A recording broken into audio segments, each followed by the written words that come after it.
अस्सलाम वालेकुम। साइंस की दुनिया की तरफ से कदीर कुरैशी और हसन सलीम आपकी खिदमत में हाजिर हैं।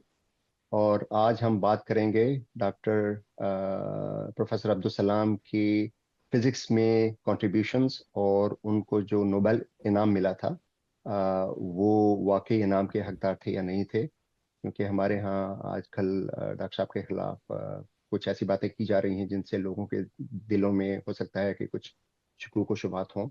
तो आज हम हमारे साथ डॉक्टर मोहम्मद नवान साहब और डॉक्टर आकिब खान साहब मौजूद हैं।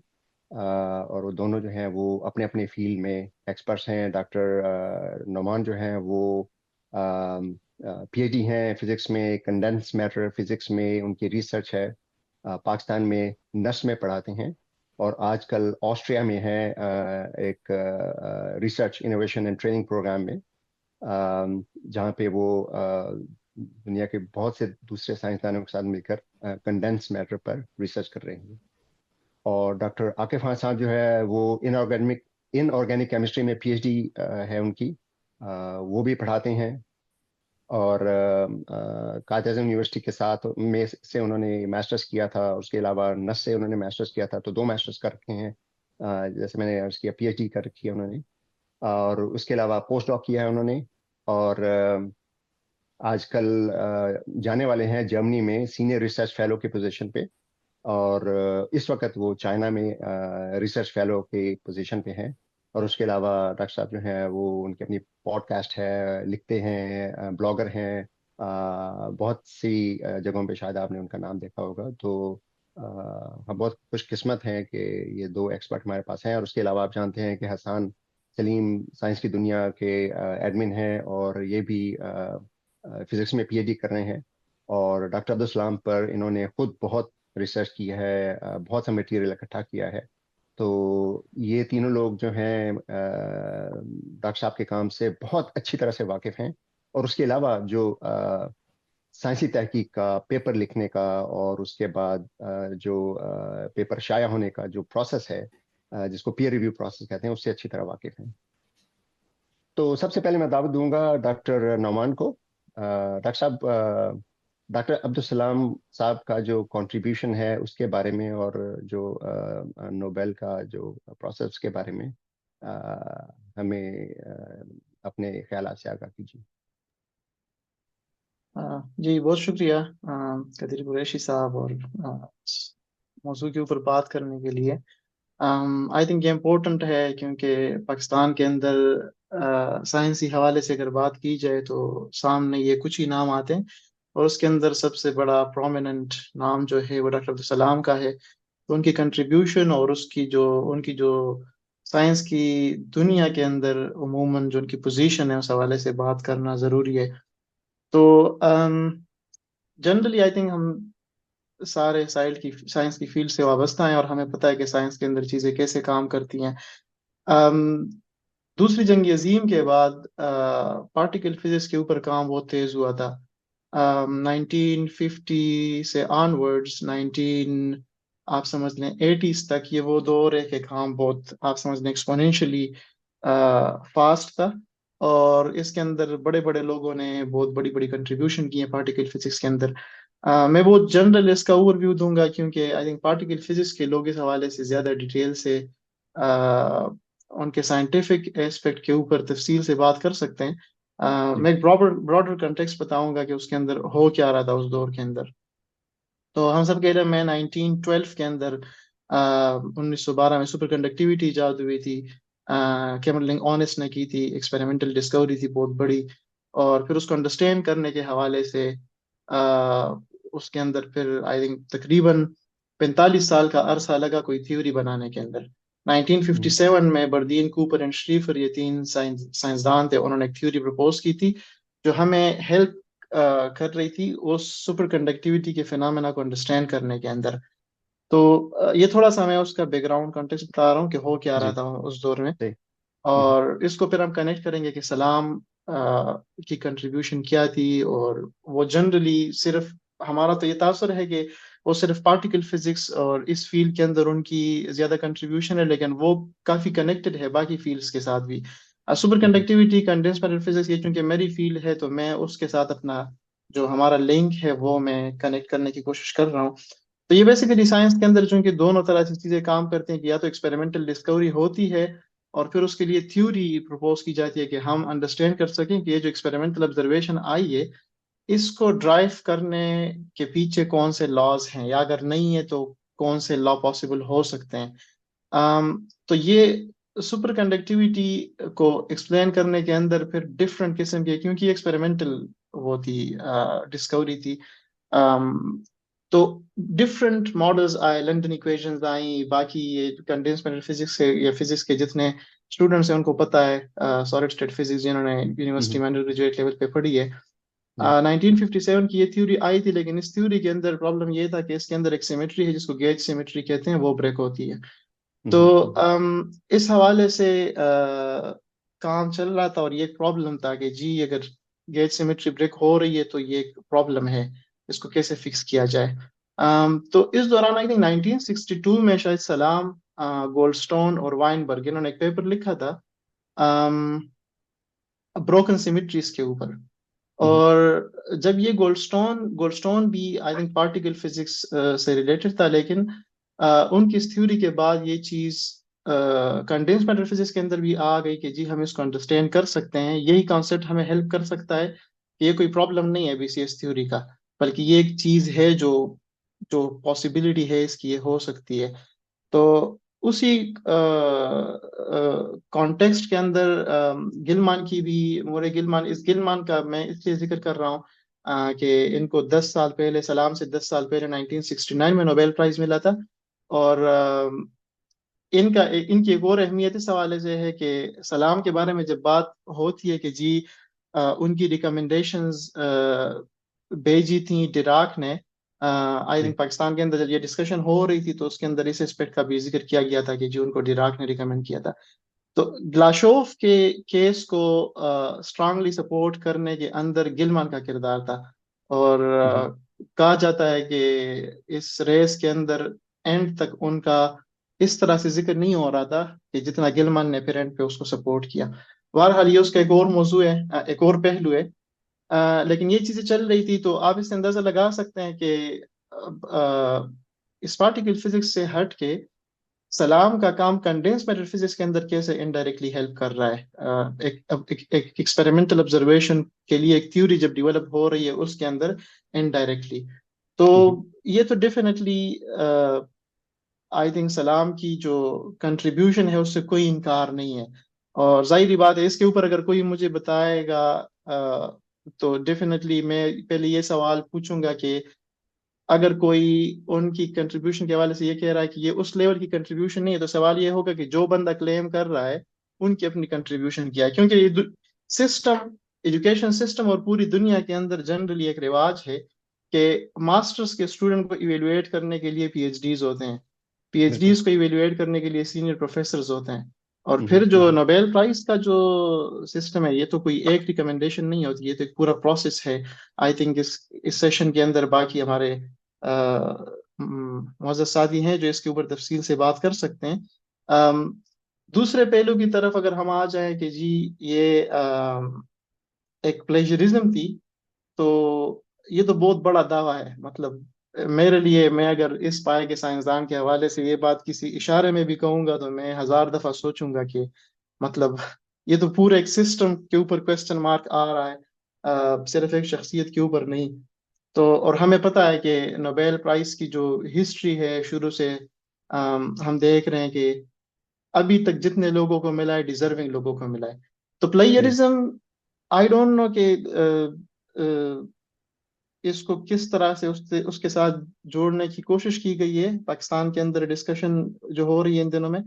लेकिन अगर साइंस को हम देखें तो साइंस के अंदर ये होता आ रहा है। फॉर एग्जांपल मैं ये कहूँगा कि 1913 में जो बोहर का एटॉमिक मॉडल था, तो आप समझ लें कि वो रिफाइनमेंट थी रुदरफोर्ड के एटॉमिक मॉडल की। अब अगर कोई ये कहे कि जी ये तो उन्होंने रुदरफोर्ड का आइडिया बिल्कुल प्लेयराइज किया है, तो ये गलत है। फिर अगर रुदरफोर्ड का आप कहेंगे कि उसका एटॉमिक मॉडल है, तो आपको फिर पीछे थोड़ा जाना पड़ेगा 1904 में। 1904 में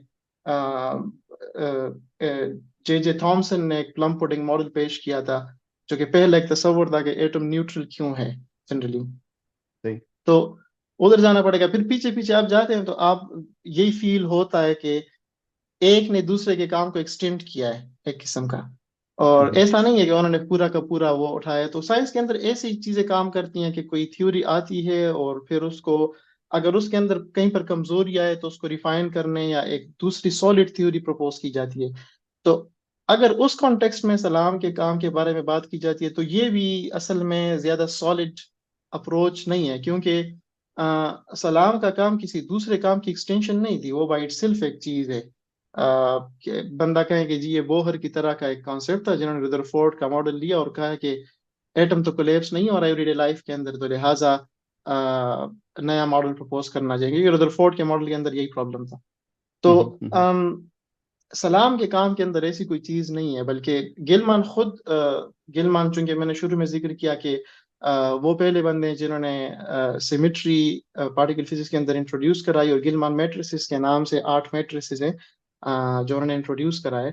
और तो वो जब और ग्लाशोव के केस को भी उन्होंने सपोर्ट किया, मैं दोबारा उसको हाईलाइट कर रहा हूँ। तो ग्लाशो ये गिलमान से जब पूछा गया कि आपका सलाम के बारे में क्या ख्याल है एक इंटरव्यू के अंदर, तो उन्होंने कहा कि सलाम को बहुत सारी चीजों पे नोबेल प्राइज मिलना चाहिए था, लेकिन उनको एक चीज के ऊपर कम से कम मिल रहा है तो ठीक है मतलब। तो इससे पता चल रहा है कि मतलब उस पाए के साइंसदान जो उस फील्ड के अंदर एक्सपर्ट है और उनकी अपनी ऐसी आवाज है कि अगर वो ग्लाशोव को सपोर्ट करें तो ग्लाशोव उस रेस के अंदर आ जाते हैं। तो अगर वो सलाम के बारे में ऐसी ऐसे कमेंट देते हैं तो ये बहुत बड़ी बात है। मतलब इससे खुद डिराक को आप उठाएं, गिलमान को उठाएं, आप बाकी बड़े बड़े नाम उठाएं, तो उससे पता चलता है कि सलाम की क्या पोजीशन है। तो एक जनरल ओवरव्यू है सलाम के हवाले से। और तीसरी चीज के प्लेयरिज्म हो गई, फर्ज करते हैं हम। पहले तो ये जो पूरी मैंने जितनी डिस्कशन की इससे क्लियर है कि क्या इस क्लेम की या ये जो एलिगेशन है इसकी क्या वैल्यू है, वर्थ क्या है इसकी। लेकिन चले हम सपोज कर भी लेते हैं, तो इतना अरसा गुजर गया, 1962 के बाद इतने बड़े बड़े साइंसदान आए, इस फील्ड के अंदर इतनी डेवलपमेंट हुई और ये चीज पकड़ी नहीं गई। ये भी बड़ी अजीब बात है। क्योंकि आप आपके इल्म में होगा कि अभी 1920 के अंदर एक रॉचेस्टर यूनिवर्सिटी के जो प्रोफेसर थे रंगा दियास, उन्होंने एक पेपर पब्लिश किया था हाई टेम्परेचर सुपर कंडक्टिविटी के हवाले से। अब हाल तो कि वो अगर आप प्रैक्टिकल एस्पेक्ट से देखें तो उसकी कोई ऐसा डायरेक्ट एप्लीकेशन नहीं है, क्योंकि उसके लिए जितना प्रेशर चाहिए तो वो अर्थ क्रस्ट के हाफ प्रेशर जितना प्रेशर चाहिए वो सुपर कंडक्टिंग स्टेट अचीव करने के लिए। लेकिन जब साइंटिस्ट ने उसको देखा इन डेप्थ रिगोरसली, उस डेटा को रीएनालाइज किया, उस डेटा की एनालिसिस के अंदर हमारा ग्रुप इनडायरेक्टली इन्वॉल्व था और कुछ हमारे कोलैबोरेटर इन्वॉल्व थे ताकि उस डेटा को देखें, क्योंकि इसके अंदर मैग्नेटिक मेजरमेंट्स भी उन्होंने की थी, मैग्नेटिक ससेप्टिबिलिटी, और उस डेटा को रिप्रोड्यूस करने के हवाले से फिर बातें हो रही थी कि उसको चेक किया जाए। तो इसके अंदर बड़े बड़े लोग थे, जॉर्ज हर्श था, और हर्श के नाम से सब वाकिफ हैं। गूगल स्कॉलर के अंदर जो एक क्वांटिफाइंग पैरामीटर है एच इंडेक्स, ये जॉर्ज हर्श के नाम से मंसूब है। और जॉर्ज हर्श जो है वो university of California Los Angeles में प्रोफेसर हैं कंडेंस्ड मैटर फिजिक्स के। तो उन्होंने बेसिकली पहले इसको पकड़ा था कि इस डेटा के अंदर प्रॉब्लम क्या है, और ससेप्टिबिलिटी के अंदर एक प्रॉब्लम था। जो लोग मैग्नेटिज्म के अंदर हैं तो उनको पता है कि मैग्नेटिक ससेप्टिबिलिटी, जब मटेरियल सुपर कंडक्टिंग हो जाते हैं तो वो डाया मैग्नेटिक हो जाता है।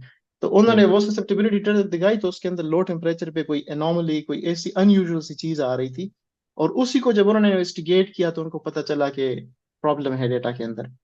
तो कहने का मकसद ये है, सारी हिस्टोरिकल बैकग्राउंड, कॉन्टेक्स्ट और इन पर्सनालिटीज का, तारीखों का जिक्र करने का मकसद ये है कि साइंस के अंदर ऐसा नहीं होता कि कोई चीज पकड़े बगैर इतना अरसा वो कामयाबी के साथ चलती रहे और फिर उसी बुनियादों के ऊपर आगे थ्योरीज बनी है।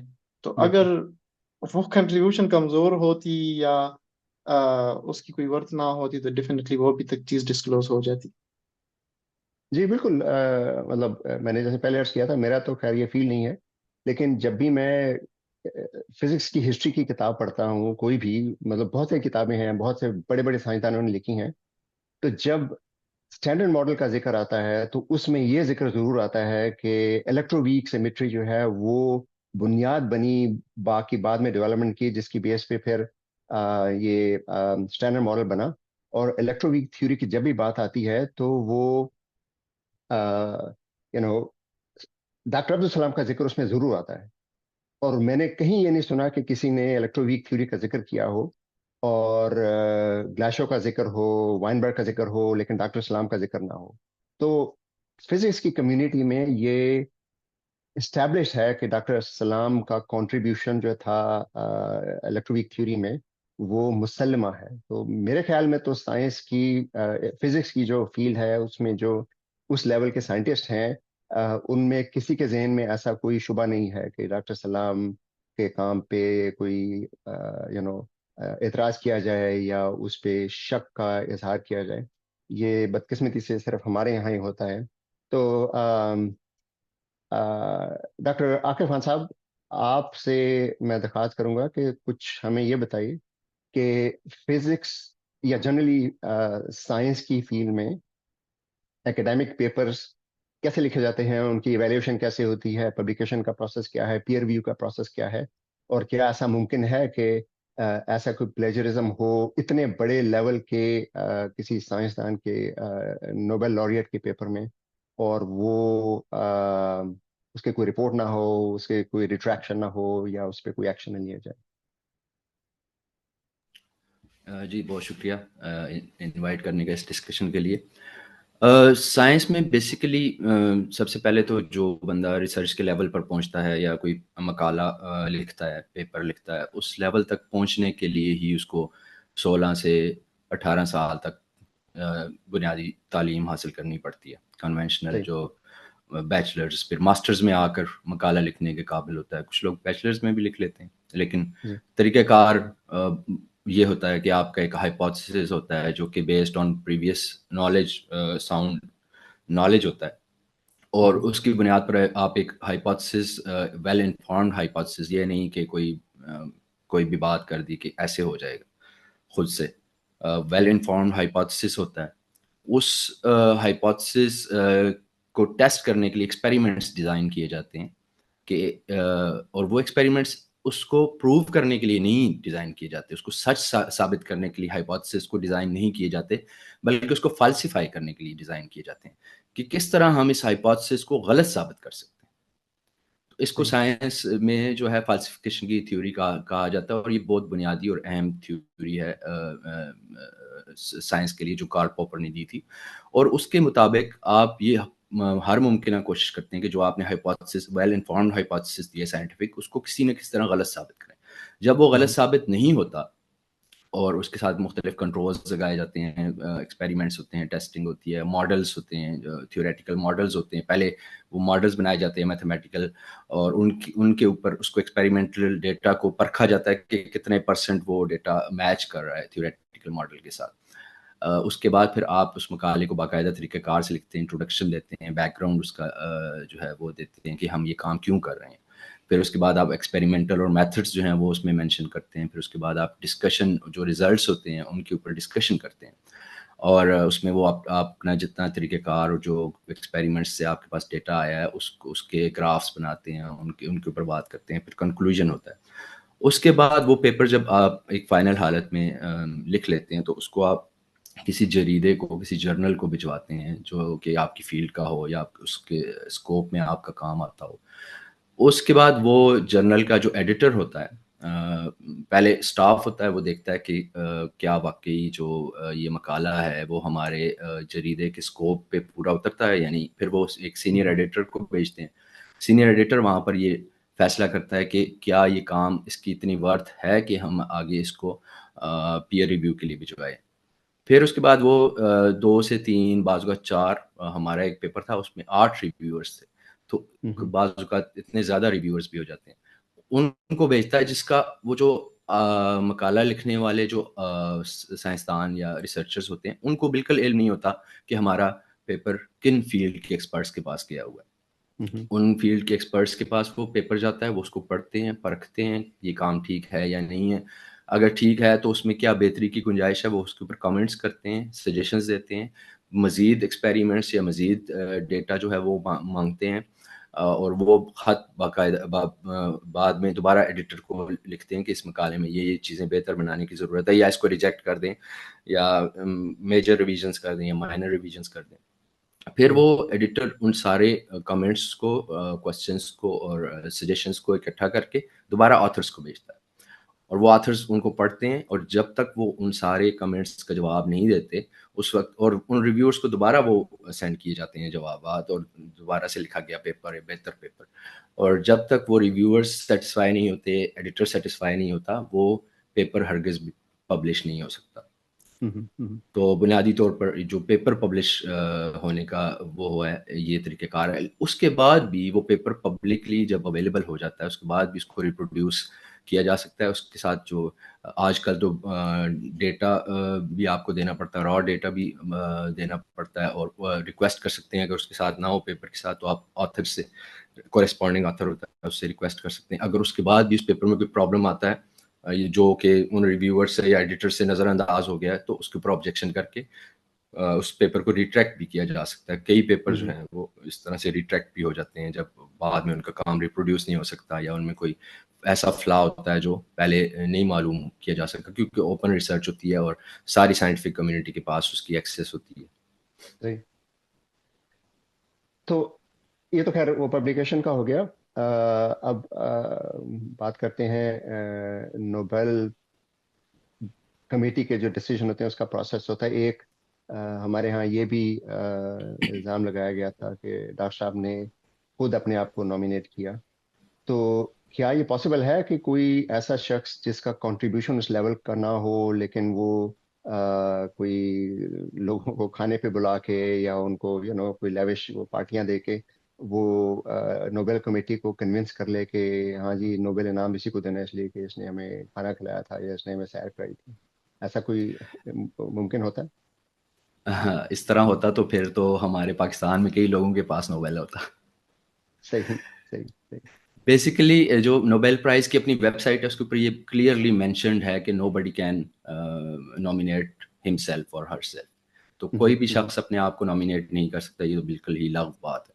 दूसरी बात ये है कि आप जो है जो वो लोग जो नॉमिनेट करते हैं नोबेल लॉरेट्स के नॉमिनेशंस को या साइंटिस्ट को, वो कोई उनकी तादाद 3 से 4,000 5,000 तक है, जो कि मुख्तलिफ यूनिवर्सिटीज़ के प्रोफेसर्स हैं, चेयर्स हैं, डीन्स हैं, एक्सपर्ट्स हैं अपनी फ़ील्ड के। वो लोग जो हैं उनको एक फॉर्म नोबेल प्राइज़ कमेटी भेजती है इन लोगों को, जिसमें वो अपना नॉमिनी जो होता है उसका नाम लिखते हैं, उसकी कंट्रीब्यूशंस लिखते हैं, और उसके बारे में मज़ीद तफ़सीलात लिखते हैं कि वो बंदा क्यों नोबेल प्राइज़ डिज़र्व करता है और उसके काम से इंसानियत को क्या फ़ायदा पहुँचा है। बेसिकली जो अल्फ्रेड नोबेल ने जो ये प्राइज़ स्टार्ट किया था, वो खुद भी एक साइंसदान था, बिज़नेसमैन था, एंटरप्रेन्योर था।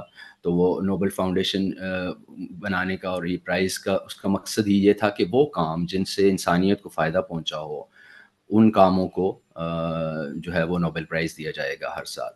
और उसमें ये पीस प्राइज़ वगैरह जो है वो थोड़े से कंट्रोवर्शियल हो जाते हैं बाज़ औक़ात, चूँकि वो पॉलिटिकल उस पे डायनामिक्स पे होते हैं, लेकिन बाकी जो हैं वो प्योरली साइंटिफिक होते हैं। नोबेल पीस प्राइज़ के लिए खुद को लोग या ऑर्गेनाइज़ेशंस नॉमिनेट कर सकते हैं, बाकी जो साइंटिफिक प्राइज़ेज़ हैं उनके लिए नॉमिनेट नहीं कर सकते।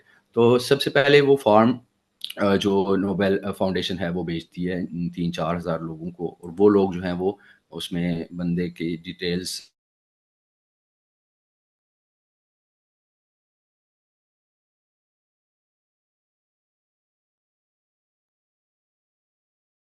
हेलो। फिर उसके बाद वो जी। सेलेक्ट करके फर्दर जो है आगे कमेटी वो प्रपोज़ करती है, जिसमें से फाइनल सिलेक्शन की जाती है। तो ये एक बड़ा रिगरस प्रोसेस होता है, इस पे तकरीबन 1 साल लगता है, और इसमें हज़ारों नाम आते हैं, और कई दफ़ा इस तरह होता है कि कई लोग कई दफ़ा नॉमिनेट होते हैं। कुछ आप नोबेल की फाउंडेशन की वेबसाइट पे जाएँ तो वहाँ पर आप देखेंगे कि एक खातून 55 दफ़ा साइंसदान नॉमिनेट हुई थी, लेकिन वो अवार्ड नहीं जीत सकी।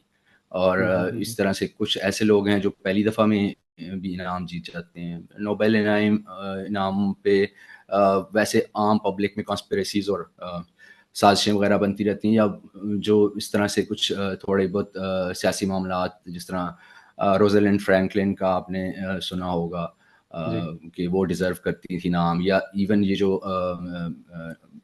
यहाँ पर एक फन फैक्ट है कि डॉक्टर अब्दुल सलाम ने 1957 में एक काम पब्लिश करने की कर रहे थे, डॉक्टर नुमान बेहतर बता सकते हैं।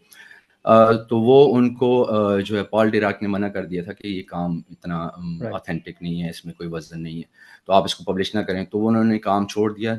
तो उसमें दो चाइनीज़ साइंटिस्ट थे, यांग और ली। उन्होंने वही काम एक और साइंटिस्ट थी डॉक्टर वू, उनसे उनकी लैब में वो एक्सपेरिमेंट करके वो काम जो है वो पब्लिश किया और उसके ऊपर उनको नोबेल प्राइज़ मिला। तो डॉक्टर अब्दुल सही सलाम के पास पहले भी ये मौका एक गुज़र चुका था कि वो जो है नोबेल प्राइज़ जीत सकते थे। तो जिस तरह अभी डॉक्टर नुमान ने बताया कि उनके कई ऐसे काम थे कि जो डिज़र्व करते थे नोबेल को। तो ये जो है पहले तो ये बात ही शक से बालातर है कि डॉक्टर सलाम की कोई कंट्रीब्यूशन नहीं थी या उनका काम इतना अच्छा नहीं था कि उसे वो नोबेल डिज़र्व नहीं करता था। उनके कई काम ऐसे थे और मुस्तनद जो हैं वो पूरी दुनिया में साइंसदान जो फिज़िक्स के एक्सपर्ट्स हैं और बाकी जो हैं वो इस चीज़ को तस्लीम करते हैं। उसके बाद भी जो बाकी कसर रह जाती है वो आप जो नोबेल कमेटी का जो प्रोसेस है उसको अगर देखें और उसकी जो गाइडलाइंस हैं, जो उसके जो नॉमिनेटर्स हैं, उसमें बड़े-बड़े लोग होते हैं, साइंटिस्ट हैं जिनकी बड़ी अच्छी रेपुटेशन होती है। वो खुद से ही किसी का नाम नहीं दे देते और उन्होंने बाकायदा जस्टिफ़ाई करना होता है कि हम इस बंदे को क्यों प्रपोज़ करें, इसका काम क्या है और उसकी क्या इम्पोर्टेंस है और वो जो है ह्यूमैनिटी के लिए, इंसानियत के लिए उसका क्या फ़ायदा है। तब जाकर वो सही इस पूरे प्रोसेस से गुज़रने के बाद आखिर में जो है वो कई हज़ारों लोगों में से 1-2 बंदे जो हैं वो अपनी फ़ील्ड में, मैक्सिमम 3 बंदों को 1 साल में एक फ़ील्ड में नोबेल प्राइज़ दिया जाता है। सही। बहुत शुक्रिया जी। हसन, आपसे मैं जानना चाहूँगा, आपने तो आईसीटीपी में टाइम गुजारा है, मास्टर्स किया वहाँ से, और वो ऑर्गेनाइजेशन जो है वो डॉक्टर अब्दुल सलाम ने खुद इस्टेब्लिश की थी। तो आपका जो वहाँ पे एक्सपीरियंस रहा कि उस ऑर्गेनाइजेशन में डॉक्टर अब्दुल सलाम के काम को कितना अप्रिशिएट किया जाता है? ऑफ कोर्स वहाँ पे जो लोग हैं वो समझते हैं डॉक्टर सलाम के काम को। और सिर्फ आईसीटीपी के बारे में ये बात ठीक नहीं है, जो भी अब्दुल सलाम के काम को समझता है एक्चुअली वो अप्रिशिएट करेगा अब्दुल सलाम के काम को, वो दुनिया में जहाँ मर्जी हो। बिल्कुल तो सही। आईसीटीपी में जो सही। ज़्यादातर लोग हैं वो जो कि सलाम के काम को समझते हैं तो वो अप्रिशिएट करते हैं सलाम के काम को। और वैसे भी सलाम के काम के अलावा भी वैसे भी सलाम की बहुत ज़्यादा रिस्पेक्ट है आईसीटीपी में। तो सलाम की वैसे भी हम्म। बहुत रिस्पेक्ट है वहाँ पे, क्योंकि आई मीन वहाँ पे और भी लोग हैं जो जिन्होंने आईसीटीपी को सेटअप किया है। फॉर एग्जांपल पाओलो बोर्डिनिच एक बहुत बड़ा नाम है। फॉर एग्जांपल आप हम्म। जो आईसीटीपी के जो बड़ा हॉल है जहाँ पे आप लेक्चर्स देखते हो आईसीटीपी के, उसको बोर्डिनिच हॉल कहते हैं। वो इसलिए कहते हैं क्योंकि वो पाओलो बोर्डिनिच भी एक बहुत बड़े फिजिसिस्ट थे जिन्होंने सेटअप किया था आईसीटीपी को। बट सलाम की एक हम्म। अलग रिस्पेक्ट है आईसीटीपी में। और हम्म। अगेन आई मीन बहुत उसकी बहुत सारे रीजंस हैं। तो ये है कि उन्होंने एसएलपी को सेटअप किया ऐसे वक्त में जब इस तरह का आइडिया जो था वो काफ़ी एलियन था। और दूसरी वजह यही है कि सलाम का काम, और ऑफ कोर्स सही। वो एक नोबेल लॉरिएट है इसलिए भी। जी, आपने और मैंने डॉक्टर सुबीर सचदेव को इंटरव्यू किया था चंद माह पहले, राइट? वो इंटरव्यू अभी भी हमारे वेबसाइट पे, उस साइंस की दुनिया पे लगा हुआ है, पिन किया हुआ हमने। तो वो उनसे भी हमने, हालांकि वो बहुत बड़ा नाम है, डॉक्टर नवान साहब तो जाहिर है अच्छी तरह जानते होंगे, वो कंडेंस मैटर में आप भी काम कर रहे हैं, वो भी डॉक्टर सचदेव भी काम कर रहे हैं। तो अब उस लेवल के जो बंदे हैं वो डॉक्टर सलाम को फिजिक्स के बहुत बड़े नामों में गिनते हैं। हालांकि मतलब उनका खुद डॉक्टर सलाम से इंटरेक्शन कम रहा है, लेकिन वो उन्होंने जिक्र किया था कि वो भी आईसीटीपी में गए थे और उन्होंने एक शायद एक डिनर में शिरकत की थी जिसमें डॉक्टर सलाम भी थे, तो उन्होंने देखा डॉक्टर सलाम को, थोड़ी शायद बातचीत भी हुई हो। लेकिन जो डॉक्टर साहब के काम की जो कंट्रीब्यूशन, जो जो वैल्यू है, उससे दुनिया के जो बड़े बड़े फिजिसिस्ट हैं वो सब वाकिफ हैं।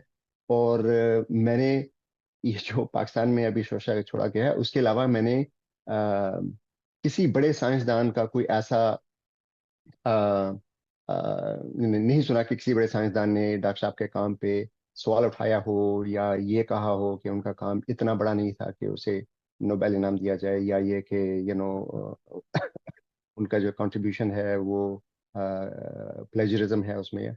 तो ये बदकिस्मती है हमारी कि एक इतना बड़ा फिजिक्स का नाम जो पूरी दुनिया में पहचाना जाता है। और पूरी दुनिया में साइंसदान जो हैं, खासतौर पे फिजिसिस्ट, वो इंस्पिरेशन लेते हैं डॉक्टर अब्दुल सलाम के काम से।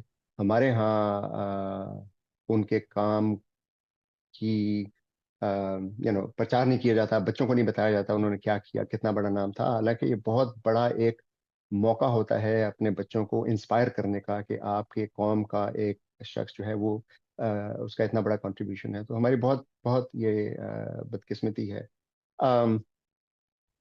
राइट। डॉक्टर तो नुमान। क्या कहते हैं जी सलाम सॉरी। के, हाँ जी, जी जी गो अहेड। बोलें। प्लीज आप गो कुछ अहेड, कहने गो लगे अहेड। थे। नहीं नहीं, go okay, ahead so I think please. मैं कहने लगा था कि जैसे कि अभी आई थिंक मुझे याद नहीं आ रहा किसने कहा था, आई थिंक वाकिफ खान साहब ने कहा था कि गलमान ने जो है वो सलाम की हालांकि गलमान ने जो है वो ग्लाशो को रिकमेंड किया था नोबेल प्राइज़ के लिए, जी। क्योंकि उसकी रिकमेंडेशन से पहले जो है वो बहुत प्रोबेबल था कि ग्लाशो को नोबेल प्राइज़ ना मिलता। हम्म लेकिन इसका मतलब ये नहीं है कि ग्लाशो जो है, सॉरी, कि जो गलमान जो है उसको कोई खार थी वाइनबर्ग या सलाम से, ऐसा बिल्कुल नहीं है। हम्म बिकॉज जो सलमान है उसकी ऐसी वीडियोस मौजूद है, जैसे कि आई थिंक आप दोनों में से किसी ने कहा कि जिसमें वो सलाम के काम की तारीफ कर रहे हैं और वो कह रहे हैं कि सलाम को नोबेल प्राइज़ मिलना जो था वो बहुत ज़रूरी था। तो लेकिन हम्म अगर मैं तब भी बात करूं कि नोबेल, अभी जैसे कि आप दोनों में से किसी ने कहा कि नोबेल प्राइज़ जो है वो डिजर्विंग लोगों को मिलता है, I kind of agree. But इसमें ऐसा बिल्कुल हुआ है नोबेल प्राइज की तारीख के अंदर कि कई सारे डिजर्विंग लोगों को नहीं मिला। राइट। सो फॉर एग्जांपल, बिल्कुल। जैसे कि लोग सलाम की जब बात करते हैं तो वो कहते हैं कि वार्ड को मिलना चाहिए था। अब वो क्यों नहीं मिला? वो इसलिए क्योंकि नोबेल प्राइज का ये रूल है कि 3 से ज़्यादा लोगों को नहीं मिलता। राइट। तो अगर वो ना होता ये रूल तो शायद वार्ड को भी मिल जाता। फिर इसके अलावा एक और भी एग्जाम्पल है कि जब एक थोड़ा सा टेक्निकल होगा, लेकिन एक मिक्सिंग होती है जिसको कहते हैं KCM CKM मैट्रिक्स मिक्सिंग। वो ये होती है कि क्वार्क्स जो है वो किस तरह से मिक्स हो रहे हैं उनके फ्लेवर्स। तो हम्म CKM जो है ये 3 लोगों के ऊपर है, कबीबो, कोबायाशी, मस्कावा। तो इनमें ये लास्ट 2 हैं, कोबायाशी, मस्कावा, इनको नोबेल प्राइज मिला हुआ है। जो कबीबो है जिसने आइडिया दिया था स्टार्ट में, उसको नहीं मिला हुआ नोबेल प्राइज। हम्म और उसको क्यों नहीं मिला हुआ? उसको इसलिए नहीं मिला हुआ क्योंकि जब नोबेल प्राइज प्राइज कमेटी ने देखा कि इसने, इसका जो पेपर था, ये इसमें इसने क्या लिखा था। राइट। तो उन्होंने, उनको एक पेपर मिला जो कि उसके पेपर से पहले लिखा गया था, जो कि गिलमान और लीवी, ये 2 साइंटिस्ट थे, इन्होंने लिखा था। और वहां पे सिर्फ एक फुट नोट था जहां पे हल्की सी इंडिकेशन थी उस आइडिया की, जिसके उस ऊपर उसने पूरा पेपर लिखा था कबीबो ने। और जस्ट उस एक फुट नोट की वजह से उन्होंने नोबेल प्राइज नहीं दिया। तो वो लोग जो कह रहे हैं कि प्लेजरिज्म के अलावा नोबेल प्राइज फलाम को मिल गया, आई मीन उनको कुछ नहीं पता। सिंपल सी बात, आई मीन बात यह है कि हम इन एलिगेशंस की बात सिर्फ इसलिए कर रहे हैं क्योंकि काफी लोगों तक पहुंच गई, वरना ये एलिगेशंस पे बात करना आई थिंक तौहीन है मेरे टाइम की। मैं क्यों एग्जैक्टली। करूं राइट। बात, इतनी राइट। ज्यादा जाहिलाना एलिगेशंस है। दूसरी बात यह है कि इसके अलावा फिर लीसा माइटर की एग्जांपल है, जिनको नोबेल प्राइज मिलना चाहिए था नहीं मिला। तो ऐसा होता है कि नोबेल प्राइज नहीं मिलता कई सारे लोगों को जो कि डिजर्व करते हैं। बट जिनको मिलता है वो क्या कहते हैं, एम ही नहीं मिल जाता। दूसरी बात यह है बिल्कुल। कि एक चीज जो कि मैं पॉइंट पे पॉइंट आउट करना चाहूंगा, और आई थिंक ये इस टॉपिक से पहले भी मैं काफी बात करता था इसके, लेकिन आई थिंक यहाँ पे ज़्यादा ज़रूरी है बात करना।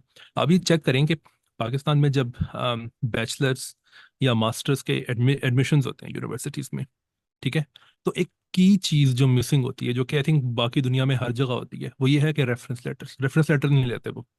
अभी बैचलर्स में हम्म जब एडमिशन होता है, आपने कभी सुना है? आई मीन हो सकता है कुछ यूनिवर्सिटीज़ के अंदर हो रेफरेंस लेटर आप लेकर आओ, या मास्टर्स के अंदर तो एटलीस्ट होना चाहिए, पाकिस्तान में नहीं होता। हम्म राइट। मुझे नहीं याद कि कहीं पे भी किसी यूनिवर्सिटी में रेफरेंस लेटर मांगते हो आपसे। तो इस वजह से लोगों को लगता है कि रेफरेंस लेटर लिखवा के और लिखवाना अपने लिए कोई कोई ये कोई बुरी बात है। नहीं, आई मीन मैं जिस यूनिवर्सिटी में हूँ, मुझे इस यूनिवर्सिटी में एडमिशन शायद रेफरेंस लेटर्स की वजह से मिला है। तो नोबेल प्राइज हम्म के लिए भी लोग लेटर्स लिखवाते हैं।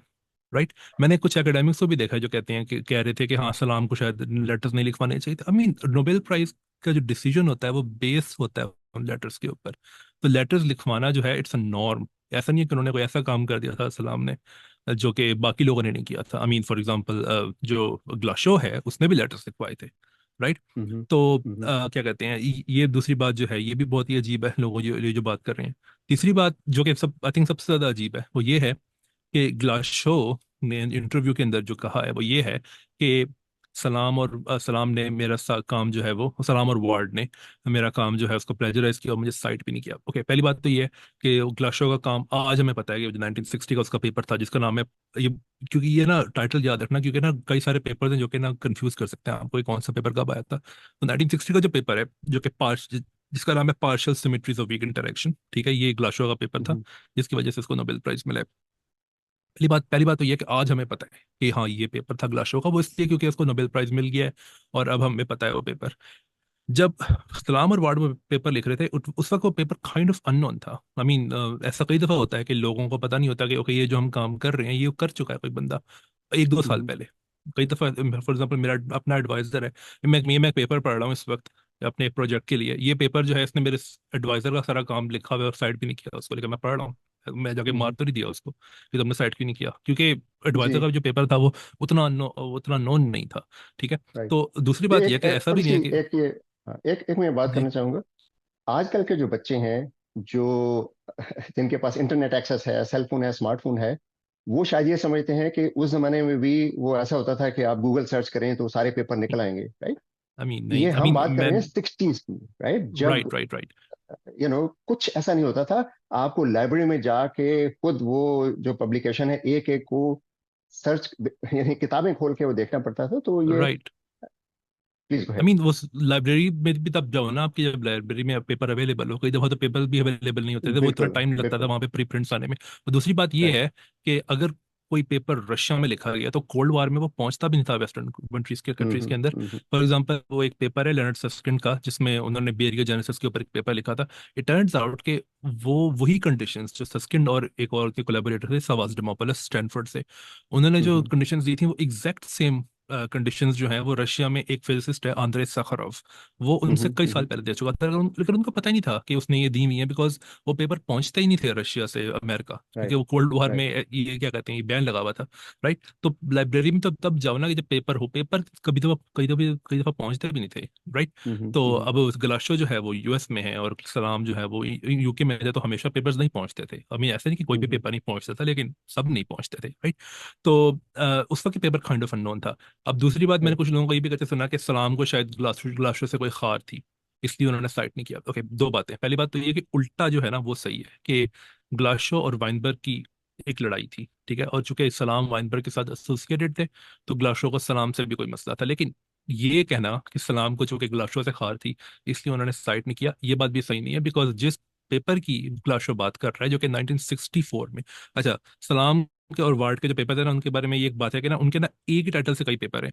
तो उनका एक पेपर है जिसका नाम है इलेक्ट्रोमैग्नेटिक एंड वीक इंटरेक्शंस। ठीक है, ये एक पेपर है। फिर उनका 58 में भी एक पेपर है जिसका नाम है वीक एंड इलेक्ट्रोमैग्नेटिक इंटरेक्शंस। तो इसमें ना काफी कंफ्यूजन हो सकती है, तो मैं फेज राइट। 64 के पेपर की बात कर रहा हूँ। ठीक है, जिसके बारे में ग्लाशो ने भी बात की है। ऑफ कोर्स वो 58 की बात नहीं कर सकता बिकॉज उसका पेपर ओपन नहीं आया था उस वक्त। तो फेज 64 का जो पेपर था, अच्छा अब आप 64 का पेपर आप देखो, उसमें ग्लाशो साइट हुआ है लेकिन वो वाला पेपर साइट नहीं हुआ वो जिसकी वो बात कर रहे हैं।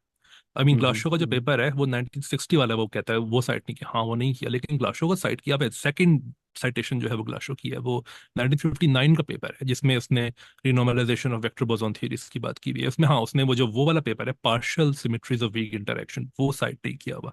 राइट। लेकिन इसका मतलब ये नहीं है कि उन्होंने जानबूझ के किया था ये। ठीक है, ये दूसरी बात है। तीसरी बात ये कि ग्लाशो जो है आई थिंक जब सलाम और वाइनबर्ग को ये काम हो चुका था, नोबेल प्राइज उनको मिला था, तो उस वक्त जैसे कि आई थिंक ये द ब्लैक होल में भी ये माइकल डफ ने बात की थी कि उन्होंने आईसीडीपी में आके एक टॉक दी थी सलाम और वाइनबर्ग वॉइड्स के बारे में, कि सलाम और वाइनबर्ग के काम के ऊपर जो है वो कॉस्मोलॉजी के अंदर वॉइड्स वो क्या कहते हैं वो कर रहा था डिस्कस। तो उस वक्त उसने काइंड ऑफ एक्सेप्ट कर लिया था कि हाँ ये सलाम वाइनबर्ग थ्योरी है। राइट। आई मीन आज भी लोग जो हैं वो उसको ग्लाशो सलाम सलाम वाइनबर्ग थ्योरी कहने में भी कोई हिचकिचाते नहीं है। ठीक है, जीएसडब्ल्यू। राइट। तो लेकिन अब उसको पता नहीं क्या हुआ है। और इनफैक्ट ग्लाशो जो है उसने और साइंटिस्ट्स के बारे में भी बात की है, लेकिन ऑफ कोर्स वो पाकिस्तान में उसके बारे में बात नहीं थी। उसने फाइनमैन के बारे में भी बड़ी बात की है और उसकी भी एक रीजन काइंड ऑफ समझ आती है, बिकॉज ग्लाशो जो है उसका एडवाइजर जो था वो जूलियन श्विंगर था, और हमें पता है कि जूलियन श्विंगर और फाइनमैन की बहुत टसल लगती थी। राइट। इनफैक्ट फाइनमैन डायग्राम्स जो है वो काइंड ऑफ जूलियन श्विंगर का एक पूरा फॉर्मुलिज्म था, उसको बर्बाद कर दिया था फाइनमैन डायग्राम्स ने। तो वैसे भी श्विंगर और फाइनमैन की बड़ी लगती थी। लास्ट बात ये कि लास्ट बात I think kind kind of last बात कि स्टैंडर्ड मॉडल जो है वो इतनी अच्छी थ्योरी है कि आज जब हम बात करते हैं कभी कभी कि फिजिक्स शायद क्राइसिस में है, खासतौर पे जो थ्योरेटिकल हाई एनर्जी फिजिक्स है वो इसलिए क्राइसिस में है बिकॉज स्टैंडर्ड मॉडल बहुत अच्छा है। मी राइट। उससे एक्सेप्शन ही नहीं मिल रही, अगर एक्सपेरिमेंट कहीं उसको तोड़ देना तो फिर हम कहेंगे ओके अब हम यहाँ काम कर सकते हैं, वो टूटता ही नहीं है। राइट। तो स्टैंडर्ड मॉडल जो है वो एक बहुत स्ट्रॉन्ग बेसिस पे बनी हुई थियरी है। तो सलाम जो है उसका उनका बहुत, और दूसरी बात एक और बात मैंने करनी थी वो ये है कि ग्लाशो का ये कहना कि सलाम का जो काम है वो मेरी प्लेजरिज्म पे, सपोज करते हैं हम मान लेते हैं उसकी बात कि 64 का जो काम है वो प्लेजरिज्म है, ठीक है। सलाम को उस पेपर में नोबेल प्राइज नहीं मिला हुआ। सलाम को जो मिला है नोबेल प्राइज वो 68 के पेपर पे मिला है, जिसमें वो सिंगल ऑथर है, ना कि वार्ड के साथ वो ऑथर है। वार्ड के साथ वो ऑथर है 64 में। दूसरी बात ये कि ग्लाशो का जो काम है वो बन ही नहीं सकता था standard model, because standard model को बनाने के लिए जो हिग्स मैकेनिज्म यूज होता है वो 64 में आया है और ग्लाशो का काम 60 में है, राइट। तो ऑफ कोर्स नहीं हो सकता अनलेस कि वो पास्ट टाइम ट्रैवल करे, वो हमें पता है उसने नहीं किया, राइट। तो ग्लाशो ऑफ कोर्स स्टैंडर्ड मॉडल नहीं बना सकता था। तो जो लोग कह रहे हैं कि सलाम का सारा काम जो है वो स्टैंडर्ड मॉडल ग्लाशो के काम से आया है, उसका ऑफ कोर्स कंट्रीब्यूशन है। फॉर एग्जांपल जो गेज ग्रुप है वो स्टैंडर्ड मॉडल का वो ग्लाशो ने दिया था। बट प्रॉब्लम ये थी कि ग्लाशो जो है वो जो चार पार्टिकल्स आते हैं उनमें से तीन को मैसिव रख के एक को मैसलेस कैसे रखना है वो उसको नहीं पता था कैसे करना है, और उसके लिए हिग्स मैकेनिज्म यूज होता है जो कि 64 में आया है। और ऑफ कोर्स ग्लाशो का पेपर 60 में था, तो वो कर भी नहीं सकता था उस वक्त ये वाला काम। तो सलाम का जो काम है वो ऑफ कोर्स ग्लाशो का प्लेजरिज्म नहीं है, राइट। अब जो लोग कहते हैं कि वाइनबर्ग का काम का प्लेजरिज्म है बिकॉज सलाम का काम वाइनबर्ग के थोड़ी देर बाद आया था, I think okay, I think ये भी गलत है, लेकिन आई थिंक ये बेहतर क्रिटिसिज्म है एज कम्पेयर टू जो ग्लाशो वाली बात कर रहे हैं। क्योंकि हाँ ठीक है, वाइनबर्ग और सलाम का काम एक ही है, और वाइनबर्ग का काम के बाद ही आया सलाम का काम, ये भी ठीक है। लेकिन उसमें भी वाइनबर्ग ने खुद कहा हुआ है कि ये प्लेजरिज्म नहीं है और सलाम जो है वो क्या कहते हैं डिजर्व करता है नोबेल प्राइज, तो फिर बात ही खत्म हो जाती है। सही।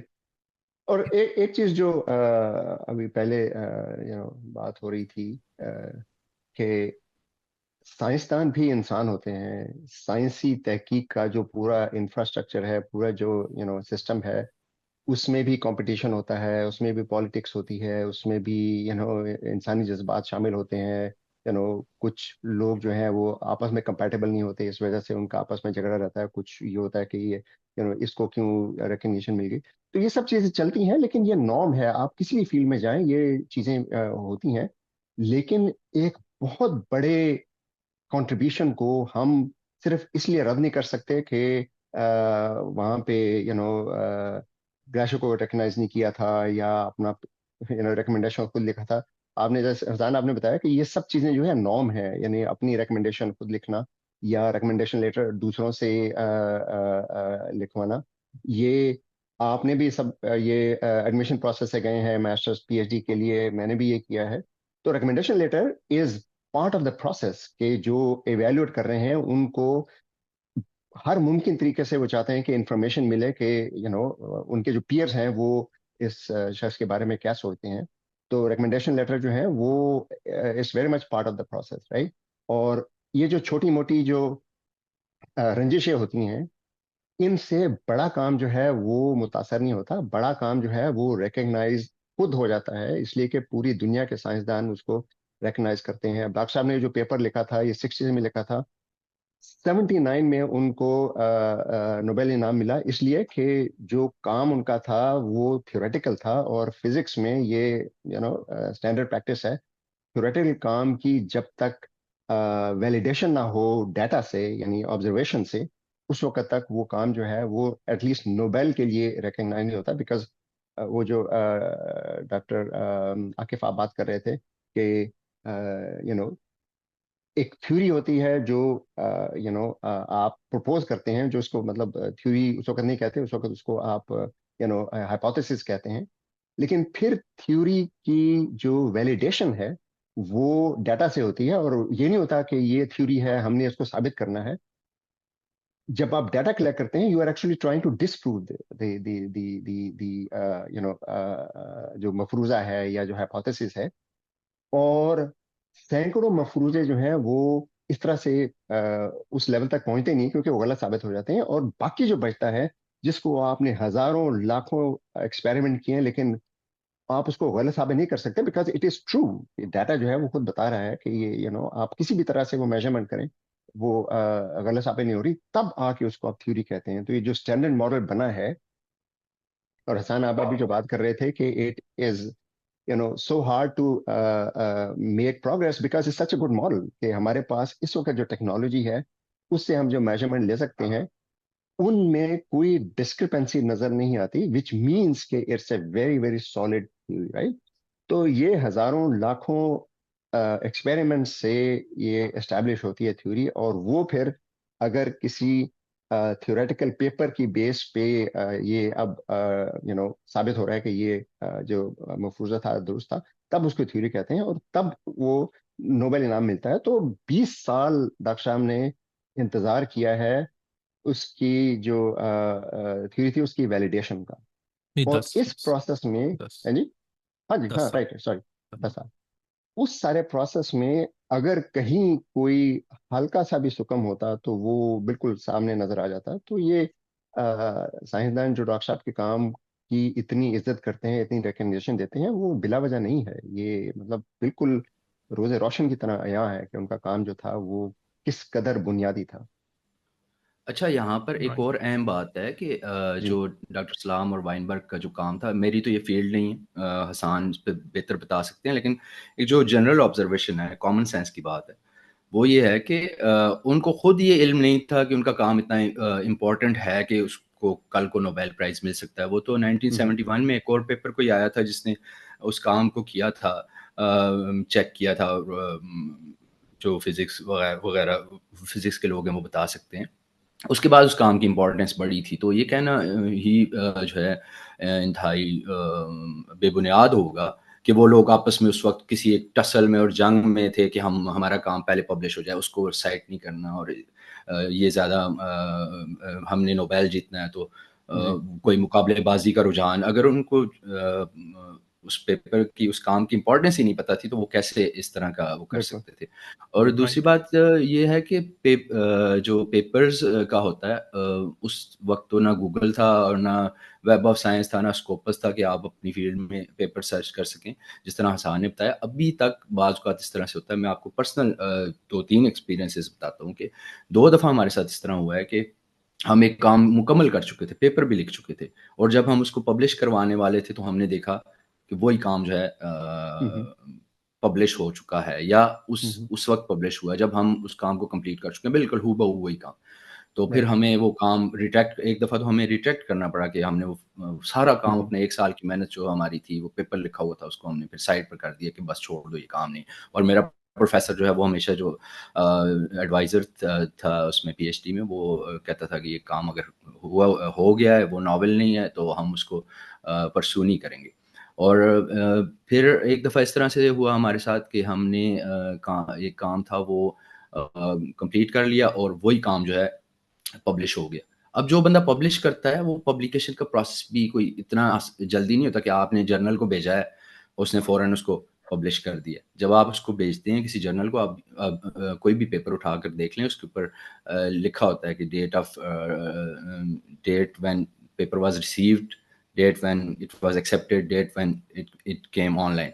तो पुराने पेपर्स के ऊपर भी लिखा होता था कि कब वो पेपर भेजा गया है। तो उसमें 6 माह, 1 साल, बाज़ औक़ात 1.5 साल, 2 साल तक इस प्रोसेस, पूरे peer review, back and fourth process होता है। वो कमेंट्स दे रहे होते हैं, आप उसको ठीक कर रहे होते हैं पेपर को, फिर वापस भिजवा रहे होते हैं। रिव्यूअर्स के पास टाइम नहीं होता, एडिटर के पास टाइम नहीं होता, जर्नल में बहुत ज़्यादा लाइन में पेपर्स होते हैं। तो इस पूरे प्रोसेस में बहुत ज़्यादा टाइम लगता है। और एक दफ़ा इस तरह हमारे साथ हुआ कि हमने वो काम किया, और वो जो है, वो इस लेवल का काम था कि वो बहुत अच्छे जर्नल में जा सकता था, हमारी फील्ड के एडवांस मटेरियल्स या नेचर मटेरियल्स वगैरह। तो वो, लेकिन वो काम जो है किसी और ने पहले ही पब्लिश कर दिया। फिर हमने वो काम, हमारा थोड़ा-सा उससे मुख्तलिफ था, तो वो हमने किसी छोटे जर्नल में भिजवाया। अगर वो पेपर हम्म। पब्लिश ना होता, तो हमारा बहुत अच्छे जर्नल में जाता। तो और बाज़ औक़ात इस तरह से भी होता है कि आपको पता नहीं होता, आप एक काम कर रहे होते हैं, और वही काम जो है, बिल्कुल जब आप उस पे अच्छा खासा काम 60-70% कर चुके होते हैं, और आप जब उसको लिखने बैठते हैं, क्योंकि बाज़ बार इस तरह से होता है कि आपने सारे रेफरेंसेस नहीं देखे होते, या एक दफ़ा आपने उस चीज़ के सारे पेपर्स पढ़ लिए, आपने काम शुरू कर दिया, और जिस दौरान आप काम कर रहे हैं 6, 7, 8 महीने, उस दौरान कुछ पेपर्स उसमें आ गए हैं जो आपकी नज़र से नहीं गुजरे, और जब आप लिखने बैठते हैं, आप दोबारा से सर्च करते हैं, आप रेफरेंसेस दे रहे होते हैं, बैकग्राउंड इंट्रोडक्शन लिख रहे होते हैं, उस वक्त आप देखते हैं कि आपका वो काम पहले से हुआ हुआ। तो इस दौर में जहाँ जहाँ इंटरनेट है, गूगल है, आपके पास वेब ऑफ साइंस, स्कोपस, हमारे पास टूल्स हैं इंटर साइंटिफिक, जो एकेडेमिया और रिसर्च में, जिनसे आप अपनी फील्ड के पेपर्स ढूँढ सकते हैं बआसानी पूरी दुनिया से। उसमें अगर ये हो सकता है, तो उस वक़्त तो बिल्कुल पॉसिबिलिटी है कि कोई चीज़ नज़र से ना गुज़री हो। इस तरह से कई लोगों का काम इंडिपेंडेंट रिसर्च से आपने देखा होगा केमिस्ट्री में कई एग्जांपल्स हैं, फिजिक्स में कई एग्जांपल्स हैं कि एक ही वक्त में दो साइंसदान जो हैं थोड़े से वक्फे से एक ही कॉन्सेप्ट के ऊपर एक पेपर लिखते हैं, और कई दफ़ा नोबेल प्राइज़ भी दोनों को इकट्ठा दिया जाता है, या उस मॉडल का नाम या उस थ्योरी का नाम उन दोनों इंडिपेंडेंट जो काम उन्होंने किया होता है उसके नाम पर होता है। तो it is a very normal thing. और जहाँ तक जो पर्सनल क्लैश की बात है, उसमें आप अगर वो जो एक एग्जांपल दी जाती है, नॉर्मन डॉम्बी जो हैं उनके उसको आर्टिकल कहते हैं। पहली बात तो ये है कि वो आर्टिकल नहीं है, वो आर्कसिव जो है वो एक ओपन आर्काइव होती है जहाँ पर कोई भी बंदा अपना पेपर जो है शाया कर सकता है, और उसका कोई पीयर रिव्यू नहीं होता, यानी उसको किसी और ने लोगों ने नहीं पढ़ा होता। वो एक, और वो पेपर भी नहीं है, वो एक ओपिनियन पीस है basically. It is not a research paper, it is not a scientific paper.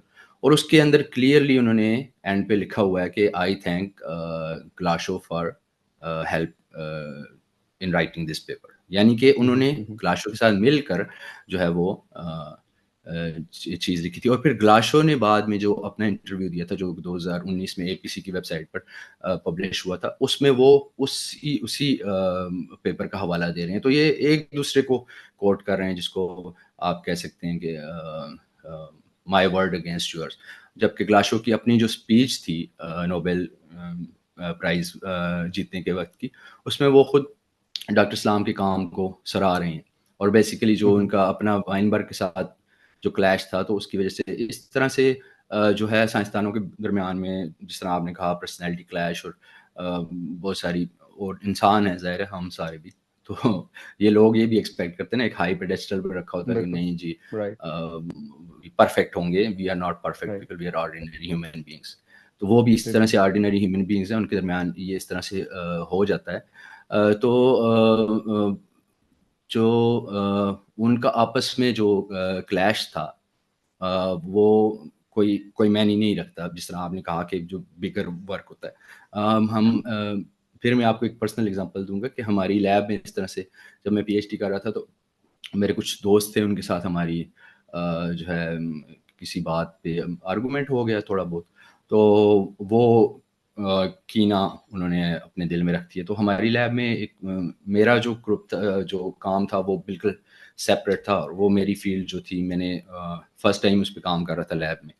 तो बाद में एक हमारा एक इराकी कोलीग आया पीएचडी के लिए, तो वो भी मेरे साथ काम करना शुरू हो गया। फिर एक और भी हमारी कोलीग थी, तो हम 3 बंदे इस पर काम कर रहे थे। वो उसको जाकर कहते हैं कि ये जो आकिफ का काम है ये सही नहीं है, ये गलत काम करता है, ये खुद से डेटा बनाता है, और इसके मटेरियल्स एक्चुअली काम नहीं करते। तो इस तरह से जो है वो होता है। तो वो लड़का मेरे पास आके मुझे कहता है कि ये तो इस तरह कह रहे हैं कि तुम्हारे मटेरियल्स काम नहीं करते, और इससे जो है वो रिजल्ट्स नहीं आते जो तुम क्लेम करते हो। तो मैंने उसको कहा आओ मेरे साथ। मैंने अपना मटेरियल उठाया, मैंने कहा तुम अपना कोई मटेरियल उठा कर ले आओ, कोई भी, मेरे साथ चलो। उसको लेकर गया, तो हम क्लोरीमेट्रिक एसिड्स, आपको पता होगा वो करते थे, जो एंजाइम एसिस, जिसमें आप को वाज़ेह तौर पे कलर चेंज से पता चल जाता है राइट कि रिएक्शन हुआ है या नहीं हुआ। राइट राइट तो वो क्लोरीमेट्रिक एसिड, मैंने कहा आओ इसका करते हैं। तो आपके मटेरियल का भी करते हैं, सेम कंसंट्रेशन लेते हैं, मेरे मटेरियल का भी सेम कंसंट्रेशन, डाइल्यूशंस बनाई, सेम कंसंट्रेशन सारी चीज़ों की, सारे मटेरियल्स की। और जब हमने मिक्स किया 2 ट्यूब्स में, तो मेरे मटेरियल का with in seconds colour change हो गया, और उसके मटेरियल का जो था वो कलर चेंज हुआ। तो वो फिर हैरान हो गया। वो फिर मुझे कहता है कि यार ये आपके अपने मतलब कंट्री मेट्स हैं, और इस तरह से वो क्यों इस तरह से आपके पीछे इस तरह से इन्होंने झूठ बोला है। तो I was like it doesn't matter, क्योंकि जब मैं पब्लिश करूँगा अपना काम, आगे जो पीयर रिव्यू कर रहे होंगे वो एक्सपर्ट्स होंगे, अपनी फील्ड के साइंसदान होंगे, तो वो जो है वो देख लेंगे मेरा काम सही है या नहीं। मुझे इनकी ओपिनियन से कोई फ़र्क नहीं पड़ता, क्योंकि मैं माय वर्क फॉर इटसेल्फ। तो वही हुआ। फिर जब मैंने राइट अपना वो काम, हमने बड़े अच्छे-अच्छे जर्नल्स में जो है अमेरिकन केमिकल सोसाइटी के, वाइलेक जर्मनी के और रॉयल सोसाइटी ऑफ केमिस्ट्री के जर्नल्स में वो काम हमारे पब्लिश हुए, अभी तक हो रहे हैं। तो इससे कोई फ़र्क नहीं पड़ता कि कोई आपके बारे में क्या ओपिनियन देता है। जो फैक्ट्स होते हैं, बिल्कुल जो साइंस बिल्कुल होती है, it speaks for itself. Right right Hassan, anything else you want to say? या आई मीन क्या कहते हैं, अभी ये वो जो ये आखिर सबने जो 2 दिन बातें की, आई थिंक उसकी कुछ एग्जांपल्स भी हमें दी जा सकती हैं। और एक तो ये कि ऐसा बिल्कुल होता है कि क्या कहते हैं, एक पेपर आपने जो लिखा है इस जमाने में भी जब गूगल है और आपके पास और भी मैचिंग टूल्स हैं, तो कि आपने एक पेपर लिखा है और आप जब वो पेपर सबमिट कराने लगे तो आपको पता लगा कि एक और पेपर जो है वो अपीयर हो गया। तो कई दफ़ा तो ऐसे होता है कि हमारी फील्ड में कि कुछ लोग ना ये लिख देते हैं पेपर के एंड, क्या कहते हैं, इंट्रोडक्शन के एंड पे लिख देते हैं, या फिर क्या कहते हैं एंड में नोट बना के लिख देते हैं कि there is some overlap with this paper, right, और वो साइड कर देते हैं उस पेपर को। या फिर ये कह देते हैं कि when this particular document was in preparation, this document या दिस मैन्यूस्क्रिप्ट अपीयर्ड, राइट। तो ये हम्म बिल्कुल होता है इस जमाने में भी, राइट। तो 60s में ये बहुत मुश्किल था ट्रैक करना कि वो उसने कौन सा काम कर दिया। और क्या कहते हैं, एक और भी एग्जांपल दी जा सकती है यहाँ पे जो कि मैथ्स से है। मैथ्स में भी एक बड़ी फेमस एग्जांपल थी, आई थिंक 2015-16 की बात है, कि एक टेरेंस टाउ एक बहुत बड़ा मैथमेटिशियन है, उसने और बेन ग्रीन और ये यूके का बहुत बड़ा मैथमेटिशियन है, इन लोगों ने मिलकर काम किया था प्राइम नंबर्स के ऊपर। और मुझे हम्म अच्छे अच्छे से याद है कि उनका जो पेपर अपीयर हुआ था 20 अगस्त को, साल मुझे याद नहीं है, 2015 था शायद। और अभी ये 2022 का फील्ड्स मेडलिस्ट था जेम्स मेनार्ड, तो उसने भी वही काम किया था और उसका पेपर अपीयर हुआ हम्म था 21 अगस्त को, सेम काम, राइट। हम्म तो हम्म ये जो फील्ड, और टेरेंस टॉप भी फील्ड्स मेडलिस्ट है, राइट। तो ये जो फील्ड्स मेडलिस्ट लोग होते हैं, ये भी नहीं पता कर पाते, राइट। ऐसा नहीं कि आपने अगर नोबेल प्राइज जीता हुआ या फील्ड मेडल जीता हुआ है तो आप कोई ज्यादा अच्छे हो ये पता करने में कि कौन क्या काम हम्म कर रहा है, राइट। तो वहां राइट पे भी ऐसा बिल्कुल होता है। और दूसरी बात ये कि अभी वो कह रहे थे कि सलाम और वाइनबर्ग जब वो काम कर रहे थे तो उनको नहीं पता था कि ये काम नोबेल प्राइज जीत जाएगा, of course, because I think पहले 3 साल या पहले 2 साल, मुझे एग्जैक्टली याद नहीं, आई थिंक पहले 2 साल जो है सलाम और वाइनबर्ग का जो पेपर था, खासतौर पर जो वाइनबर्ग का पेपर है उसकी हिस्ट्री बड़ी अच्छे से क्या कहते हैं ट्रैक हो जाती है कि उसको कोई हम्म साइटेशंस नहीं मिली थी, राइट। राइट क्योंकि राइट उसकी जो थियरी थी उसके अंदर मैसिव वेक्टर बोसॉन थे, और मैसिव वेक्टर हम्म बोसॉन की जो थियरी होती है उसको नॉर्मलाइज कैसे करना है, उस वक्त सही तरह टेक्निक्स डेवलप नहीं हुई थी। तो जो उन्होंने जिक्र हम्म किया 71 के पेपर का, वो टूफ्ट का पेपर था जिसमें उसने बाय द वे 2 पेपर्स लिखे थे। मैंने आई थिंक मुझे याद नहीं आ रहा किसी ने जवाब भी दिया था कुछ एलिगेशंस का, तो उन्होंने गलत पेपर लगा दिया था वीडियो में, वो दूसरा वाला पेपर लगा दिया था टुफ्ट का। वो 2 पेपर थे हम्म टुफ्ट के, इस एक में उसने मैसलेस गेज फील्ड्स की बात की थी, एक में उसने मैसिव गेज फील्ड्स की बात की थी। तो मैसिव राइट गेज फील्ड वाला जो था वो पेपर जो था वो इंपॉर्टेंट था सलाम और वाइनबर्ग के काम के लिए, उन्होंने दूसरा पेपर लगा दिया था।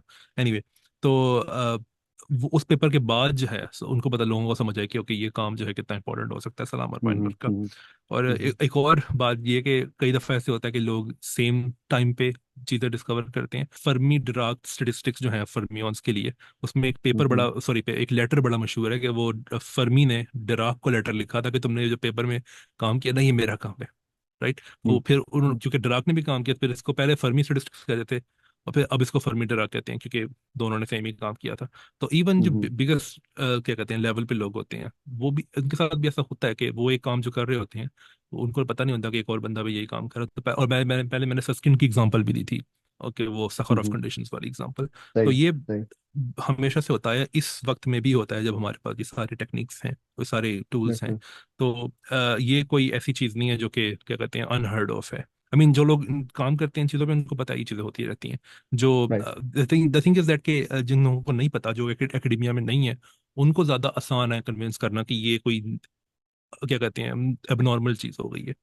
जो लोग एकेडमिया में उनको पता है दिस इज वेरी नॉर्मल, ये होता है, राइट। और उसमें कोई मेलिशियस इंटेंट नहीं होता। राइट जी वैसे भी ये है कि अगर आपका मकसद किसी को मेलाइन करना है तो फिर आप छोटी छोटी चीजें बहुत सारी निकाल सकते हैं राइट। या मेलाइन करना बहुत आसान होता है स्पेशली अगर आप बात भी उन लोगों से कर रहे हैं जो पहले से कन्विंस है कि ये बंदा जो है ये सही नहीं होगा राइट। तो वो एक माइंडसेट है कि आपको अगर तलाश करनी है सिर्फ गलत बातें तो छोटी छोटी बातों को करके ये मतलब हमारे या आम लोगों में भी ये होता है कि किसी भी रिश्तेदारों में भी होता है किसी के खिलाफ छोटी छोटी बातें करके वो न्याय कहता सी यो न्याय कहता सी राइट। लेकिन आप बड़े कॉन्टेक्स्ट में देखें तो ये बहुत छोटी बातें होती हैं जिससे उस शख्स के कैरेक्टर पे उस शख्स के काम पे उसके कंट्रीब्यूशन पे कोई असर नहीं पड़ता। लेकिन ये अनफॉर्चुनेट है कि हमारे यहाँ अभी तक डॉक्टर साहब के खिलाफ ऐसा प्रोपेगेंडा किया जाता है। अब वो क्यों होता है वो एक अलग बहस है वो हम उस बहस में नहीं पड़ेंगे। लेकिन बहरहाल मुझे हमेशा ये एक कल्क होता है कि अल्लाह ताला ने हमें एक इतना बड़ा नाम दिया था जिससे हम पूरी कौम के बच्चों को इंस्पायर कर सकते थे साइंस की तरफ आने के लिए, लेकिन हमने वो मौका जो है वो बिल्कुल ज़ाया कर दिया।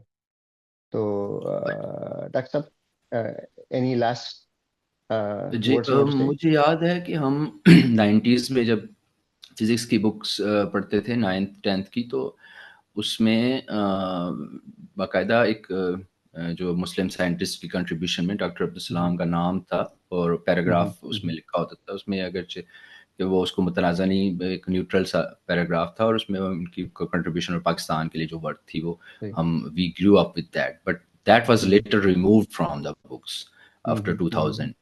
तो इस तरह से और जो है हमारी सिलेबस के अंदर जो उनके साथ जो काम किए गए हैं, जिस तरह अभी एसएनसी वगैरह सिंगल नेशनल करिकुलम के ऊपर भी हुआ था, उसमें मेरे पास जो साइंस का करिकुलम था वो उसके लिए एक्सपर्ट रिव्यू के लिए आया था। तो मैंने उसमें देखा कि वो जो है मतलब बहुत सारी चीज़ें हैं उनकी कोई तुक की नहीं बनती। इवन ऑक्सफोर्ड जैसे जो पब्लिशर्स हैं वो जो हैं उन्होंने they are towing the line of the that ideological stance of the government at that time. Even now it has not been improved. तो वो जो है वो बुक्स मेरे बच्चे हैं उनको जब मैं पढ़ा रहा हूँ साइंस, तो उसमें फाश गलतियाँ होती हैं उनके क्वेश्चंस आंसर्स में, उनकी जो थ्योरी है उसके अंदर, और due to that mismatch with the ideology. तो फिर वो जब आप बच्चों के जहन शुरू से ही इस तरह से बनाएं, और देखिए मैट्रिक तक तो हर कोई ही पढ़ता है साइंस, आगे फिर फील्ड्स चेंज हो जाती हैं। तो जब आप जो 90% और 95% आपकी जो लिटरेट आप कह सकते हैं कि लिटरेट अवाम है जिन्होंने मैट्रिक तक पढ़ा हुआ है, तो उन लोगों के जहन में ऑलरेडी आपने ये बायसेस डाली हैं। तो फिर जब इस तरह की जो बातें होंगी तो वो definitely they will catch the attention of the audience because they are already prepared for that. तो सिलेबस की इम्पोर्टेंस जो है वो उस पर बात करना ज़रूरी है। और सेकेंडली जो देखें जो नोबेल प्राइज़ विनर्स होते हैं वो भी बाद में भी कंट्रोवर्सीज जो हैं बन सकती हैं, और वो परफेक्ट नहीं होते हैं, उनके अंदर भी फॉल्ट्स होते हैं जो एज अ ह्यूमन बीइंग। और हम देख लें ल्यूक मॉन्टेनियर की एग्जांपल है, जो वो नोबेल प्राइज़ विनर थे वायरोलॉजी में, उनकी फील्ड थी, लेकिन उन्होंने बाद में अपने एक जर्नल निकाला और उसके जिसके एडिटर थे उसमें खुद ही एक पेपर पब्लिश किया जिसको होम्योपैथी वाले अक्सर कोट भी करते हैं, वो किसी और फील्ड के मेमोरी इफेक्ट वाला। तो वो उनकी फील्ड ही नहीं है, उनका काम ही नहीं है, वो वायरोलॉजी के बंदे हैं। आपका क्या काम है मेडिसिन के साथ या केमिस्ट्री के साथ? कि आप उसके ऊपर पेपर, वो भी खुद अपने जर्नल में, it means it was not peer reviewed और it didn't go through the thorough scientific process. तो उसको लोगों ने पिक कर लिया क्योंकि आगे उसको यूज़ करने वाले थे। इस तरह से वाटसन की पर्सनैलिटी के ऊपर बाद में कंट्रोवर्सीज बनी थी, और बहुत सारे इस तरह नोबेल लॉरेट्स हैं, कुछ इकोनॉमिस्ट हैं, उनके ऊपर भी इस तरह से बनी है। तो ये चीज़ें बनती रहती हैं, लेकिन उनका जो असल काम है उसके सारे मुद्दा होते हैं। अब जो ल्यूक मॉन्टेनियर का जो उन्होंने मेरे ख्याल से वायरोलॉजी में एड्स के ऊपर काम था उनका, मुझे अभी सही से रिकॉल नहीं कर रहा। तो वो काम जाना पहचाना काम है, despite his controversial position on other things. दूसरी चीज़ों पर वो मुतनाज़ हैं, लेकिन वो काम उनका अपनी जगह मुस्तनद है। और इस तरह से बाकी जो लोग भी हैं, तो ग्लाशो वगैरह जो हैं वो भी, उनके भी अंदर जो है एक जो ह्यूमन ट्रेट्स हैं। और एक सबसे इम्पॉर्टेंट बात यह है कि देखें जो इंटरव्यूज़ भी इनके पब्लिश हुए हैं वो डॉक्टर सलाम की डेथ के बाद, और जो है वो लोग ही मौजूद नहीं है जो जवाब दे सकें। और जब वाइनबर्ग जब ये 2011 में जो नॉर्मन टॉम्बी का पेपर आया था, तो उस वक्त उन्होंने मुनासिब ही नहीं समझा कि इस चीज़ का जो है वो जवाब दिया जाए कोई। और नॉर्मन टॉम्बी के बारे में आप देखें कि हसन बात कर रहे थे रिकमेंडेशन लेटर्स की, तो वो खुद जो है डॉक्टर सलाम के रिकमेंडेशन लेटर की बेस के ऊपर उन्होंने पीएचडी की थी, उन्होंने डॉक्टर सलाम से पेपर लिया था, ये रिकमेंडेशन लेटर लिया था। तो ये एक इनग्रेटफुलनेस भी हो सकती है, आप कह सकते हैं कि नाशुक्री कि आप एक बंदे जिसका आपको ऊपर एहसान है उसके बारे में इस तरह से बात करते हैं। और दूसरी बात यह है कि रिकमेंडेशन लेटर में वो एक हजरत वीडियो में कह रहे थे कि खुद लिख के रिकमेंडेशन लेटर उसने प्रोफेसर को दिया, तो it is a very normal thing. मैं स्टूडेंट्स को अक्सर रिकमेंडेशन लेटर लिख कर देता हूँ, मैंने खुद लिखवाए हैं। तो हमें प्रोफेसर्स कहते हैं हाँ भाई आप अपनी जो है ना हमें नहीं याद कि बिल्कुल हमने आपको क्या पढ़ाया था और आपके कोर्स में बिल्कुल कितने मार्क्स आए थे, तो आप खुद डिटेल्स अपनी लिख कर मुझे ला दें, मैं साइन कर दूंगा उसको एडिट करके। तो सही हम सही वो डिटेल्स लिखते हैं कि ये प्रोफेसर जो है वो हमें कैसे जानता है, हम उसको कैसे जानते हैं, हमारा क्या इंटरेक्शन था, उन्होंने हमें क्या पढ़ाया है, किधर सुपरवाइज किया है, उस कोर्स में हम कितने टॉप 10% में, टॉप 5% स्टूडेंट्स में थे, या हमारा ये स्कोर था फलां फलां फलां, और नीचे I recommend him for this thing and he is energetic enthusiastic and passionate about his work etcetera. तो वो सही फिर वो जब प्रोफेसर उसको देखते हैं वो उसमें से कट उसको एडिट करते हैं, और जो चीज़ें उनको मुनासिब लगती हैं और जो रिकमेंड करना वो चाहते हैं वो करते हैं, और it is a part of the process, और आपको आगे एडमिशन नहीं मिलता। अभी तक हम जो है ना मेरी पीएचडी को 6 साल हो चुके हैं, और अभी भी कई जगह मैं अप्लाई करता हूँ तो वो कहते हैं कि recommendation letter by your PhD supervisor.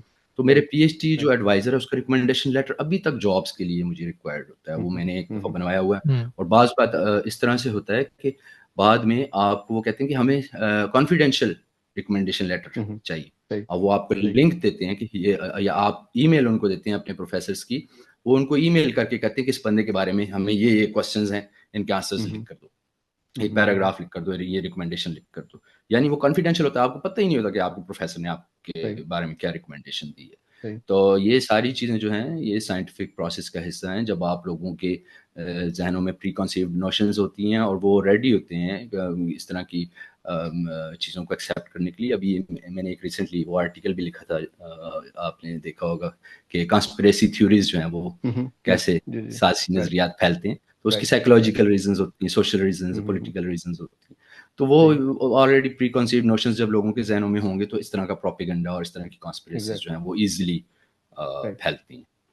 Right वैसे आसान क्या कहते हैं मेरा जो पर्सनल एक्सपीरियंस है उसमें रिकमेंडेशन लेटर्स हमेशा ही कॉन्फिडेंशियल रहे हैं। मैंने आज तक कभी कोई रिकमेंडेशन लेटर खुद से नहीं लिखा अपने बारे में। आई थिंक मेरा ओपिनियन है कि कॉन्फिडेंशियल ही होने चाहिए। लेकिन जो लेटर्स होते हैं जो स्टूडेंट्स खुद लिखते हैं, जैसे कि आपके साहब ने कहा कि वो प्रोफेसर जो हैं वो एडिट करते हैं, लोगों के ध्यान में बैठा हुआ है कि वो कुछ भी लिख देगा तो वो कर देगा अप्रूव। ऐसा नहीं होता। ऐसा ऐसा नहीं नहीं कि वो ही लिख राइट देगा कि मैं राइट आइंस्टाइन हूं तो वो भी ऐसा हाँ नहीं ठीक होता, प्रोफेसर की है। अपनी रेपुटेशन जो है वो स्टेक हाँ पे ऑफ होती है कि कोर्स। मैंने एक ऐसे एग्जैक्टली स्टूडेंट को रिकमेंड कर दिया जो एग्जैक्टली आगे जाकर राइट निकम्मा निकलेगा, तो वो तो लोग राइट कहेंगे "ये कैसे तुम लोग रिकमेंड करते हो"। राइट बिल्कुल राइट। तो क्या कहते हैं इसमें ये ना समझ लो कि अगर ऐसा हुआ भी है कि उन्होंने खुद उन्होंने लिखवाया रिकमेंडेशन लेटर कि उन्होंने कुछ भी लिख दिया और उन्होंने कहा ठीक है ये मैं अप्रूव कर दूंगा, ऐसा नहीं होता। राइट। तो ये बहुत सही इंपॉर्टेंट वैसे बात डॉक्टर है। सलाम ने वाकई गलती की थी उनको रिकमेंडेशन देकर। हाँ या I mean the thing is that कि सपोज करेंगे जो डॉक्टर सलाम के बारे में जो इल्जामात लगाए गए हैं, सपोज करें वो ठीक होते हैं अगर, ठीक है, तो उनका नॉर्मल टॉपिक को करना चाहिए था जो उसने किया। आई थिंक करना चाहिए था। तो आई थिंक अगर किसी ने आप पे आसान किया तो करो अगर वो गलत है। फॉर एग्जांपल ये एक बड़ी मशहूर एग्जांपल थी, I think last year, I think last year से आई थिंक 2 साल पहले की बात है, कि स्टैनफोर्ड का जो प्रेसिडेंट था उसको रिजाइन करना पड़ा था। और क्यों रिजाइन करना पड़ा था? क्योंकि ये एक्सपोज हुआ था कि उसने अब जब वो पीएचडी कर रहा था आई थिंक, या उसके बाद उसने कुछ पेपर्स में जो इमेजेस ली थी वो दरअसल उसने फोटोशॉप से क्या कहते हैं चेंज यस की थी, यस वो यस एक्चुअल इमेजेस यस नहीं ली थी उसने। और right it turns right out कि वो किसने एक्सपोज किया था? एक first year Stanford bachelor student ने। राइट, प्रेसिडेंट को एक्सपोज कर दिया था स्टैनफोर्ड ने। हाँ बिल्कुल, राइट। देखिए जब कोई चीज़ फैक्चुअल होगी, जब फैक्चुअल होगी, राइट। फैक्ट्स होंगे, एविडेंस होगा, उसको आप करें without taking authority, appeal to authority के बंदा जो है ये मेरा प्रोफेसर था या सीनियर है, तो उसमें तो कोई शक राइट। नहीं। लेकिन ओपिनियन के देने में किसी के बारे में एक बुनियादी अखलाकी एक मॉरल वो आपकी ड्यूटी बनती है कि आप कोई बंदा जो है आपके साथ जिसने एहसान किया हुआ है तो उसके बारे में एक negative opinion without any facts जो है ना वो ना दें। I don't know his personal reasons, लेकिन जनरली ऐसा कहीं भी मुनासिब नहीं समझा जाता। अच्छा लेकिन उसके राइट। अलावा भी अगर आप देखें ना कि बिग पिक्चर में आपको आप दुनिया की किसी भी बंदे को उठा के देख लें उसके बारे में कोई ना कोई बंदा मिल जाएगा जो नेगेटिव राय रखता होगा राइट। तो आप ये नहीं करें कि आप सब बंदों की राय छोड़ के सिर्फ एक बंदे की राय पकड़ लें इसलिए कि उसकी राय जो आपको पसंद है right. You have to be intellectually honest कि अगर 100 बंदे उसकी राय दे रहे हैं उसमें से 99 उसको सही कह रहे हैं एक बंदा उसको गलत कह रहे हैं तो you have two way it properly कि वो 99 बंदों की राय जो है वो ज्यादा मोतबर है कंपेयर टू उस एक बंदे के। हाँ, उस एक बंदे की राय जो है वो आपकी राय से मुताबिकत रखती हो, राइट। इंटेलेक्चुअल ऑनेस्टी ये है कि आप अपना बायस उसमें शामिल ना करें, बिग पिक्चर को देखें। तो वो हमें मतलब कोशिश करनी चाहिए सबको कि जब डॉक्टर साहब के बारे में हम ऐसी आरा पढ़ते हैं तो ये जहन में रखें कि वो एक जनरल व्यू है लोगों का, मेजॉरिटी व्यू है साइंसदानों की, या सिर्फ एक या दो लोगों का व्यू है। और अगर एक दो लोगों का व्यू साइंसदानों की जो जनरल राय है डॉक्टर साहब के बारे में उससे में मुताबिकत नहीं रखता, तो फिर हमें उसको इतनी वैल्यू नहीं देनी चाहिए कि हम बाकी सब की राय को छोड़ के सिर्फ एक दो बंदों की राय पकड़ लें। राइट। और आप ये नोट करें कि जो डॉक्टर सलाम की कंट्रीब्यूशन के बारे में वो कह रहे थे कि 800-900 ग्रेजुएट्स हुए हैं उधर आईसीटीपी से, तो हज़ारों कोई ग्रेजुएट्स नहीं निकले। मतलब this is such kind of idiotic remark. आप उनकी डॉक्टर साहब की कंट्रीब्यूशन सिर्फ जो है वो आईसीटीपी नहीं है, बल्कि फिजिक्स के लिए, ह्यूमैनिटी के लिए है, पाकिस्तान के लिए है। अभी तक जो है यहाँ पर चाइना में, China, Malaysia, Brazil, I think इस तरह 4-5 कंट्रीज़ थे वहाँ पर ये स्कॉलरशिप थी, एक टोआस के नाम से, third world academy of sciences की जो वो इदारा डॉक्टर सलाम चला रहे हैं, और उसमें हज़ारों लोगों ने पीएचडीज़ और मास्टर्स की हैं और पोस्ट डॉक्स की हैं। ये अभी रिसेंटली वो मेरे ख्याल से अभी भी है, जो डेवलपिंग कंट्रीज़ के लिए ये स्कॉलरशिप है कि डेवलपिंग कंट्रीज़ के स्टूडेंट्स जो लाइक स्टूडेंट्स होते हैं उनको ये स्कॉलरशिप दी जाती है और अच्छा खासा स्टाइपेंड दिया जाता है, अकोमोडेशन, यूनिवर्सिटी की फ़ी वगैरह। हमारी लैब में मैंने भी इसके लिए अप्लाई किया था, इसी फेलोशिप पे काइंड ऑफ मेरी जो पीएचडी थी उसी पे हुई थी। बहुत सारे और हमारे कोलीग्स हैं वो उन्होंने टवास पे पीएचडी की है और अभी भी कर रहे हैं, कई सालों से कर रहे हैं। और अभी उसका नाम चेंज करके उन्होंने ANSO रख दिया, फेलोशिप वो चल रही है। और उसमें पोस्ट डॉक्स जो फैकल्टी एक्सचेंज प्रोग्राम्स होते हैं, जो विजिटिंग स्कॉलर्स हैं वो पाकिस्तानी यूनिवर्सिटीज़ की दूसरी यूनिवर्सिटीज़ में जाकर 6 महीने के लिए, 1 साल के लिए रिसर्च सही। करते हैं। तो ये और आप सरन के साथ जो इनका एनसीपी का काम है, ये doctor Abdul Salam physics centre जो कायद आज़म यूनिवर्सिटी में